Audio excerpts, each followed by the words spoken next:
BDR হত্যাকাণ্ডের ঘটনায় বিস্ফোরক আইনে দায়ের করা মামলার 250 আসামি জামিন পেয়েছেন। কেরানীগঞ্জ কেন্দ্রীয় কারাগারের অস্থায়ী আদালতে ঢাকার বিশেষ ট্রাইব্যুনাল 2-এর বিচারক ইব্রাহিম মিয়া আজ এই আদেশ দেন।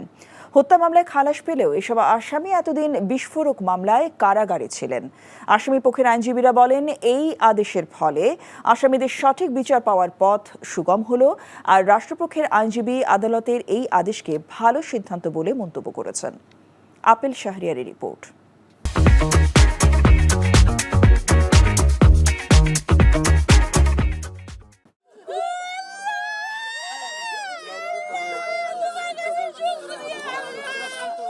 জামিনের খবরে আদালত প্রাঙ্গণে কান্নায় ভেঙে পড়েন বিডিআর বিদ্রোহের ঘটনায় বিস্ফোরক মামলার আসামির স্বজনরা।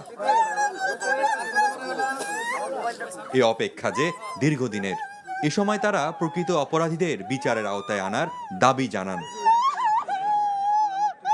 যারা এই হত্যাকাণ্ডের সাথে জড়িত আর যারা মুখোশের আড়ালে আছে তাদের প্রত্যেকের আইনের আওতায় এনে শাস্তি দেওয়া হোক, কঠিনতম কঠিন শাস্তি দেওয়া হোক। আমার বাবা কোনো দোষ করে নাই, আমার বাবা বিডিআর বিদ্রোহী না, আমার বাবা বিদ্রোহী না।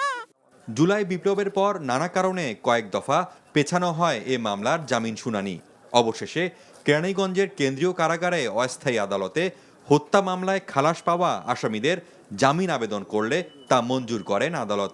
যারা আগে খালাসপ্রাপ্ত হয়েছিলেন এবং তাদের বিরুদ্ধে মহামান্য সুপ্রিম কোর্টের হাইকোর্ট বিভাগে রায় পরিবর্তন হয়েছে বা কারো বিরুদ্ধে আপিল পেন্ডিং আছে এবং বিস্ফোরক দ্রব্য মামলায় আলাদা 30 জনের মতো আসামি শুধুই বিস্ফোরক দ্রব্য মামলার আসামি ছিলেন, এই আসামি ব্যতি রেখে অন্যান্য খালাসপ্রাপ্ত আসামিদেরকে জামিন মঞ্জুর করা হলো। এই মর্মে একটা আদেশ দেওয়া হয়েছে।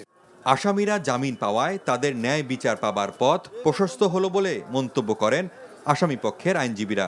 মাননীয় আদালত আমাদেরকে নির্দেশ দিয়েছেন যে 250 মানুষ এখন জামিন পেল, তাদের জামিননামাটা আমরা 2 দিন পরে দাখিল করব।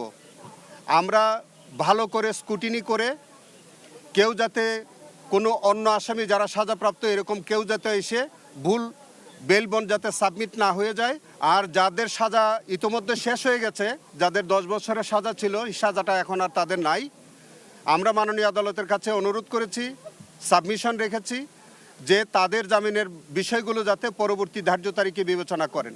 আগামী 10 ফেব্রুয়ারি এ মামলার সাক্ষ্য গ্রহণের পরবর্তী দিন ধার্য করেন আদালত। Apple Shahriar, NTV news, Dhaka.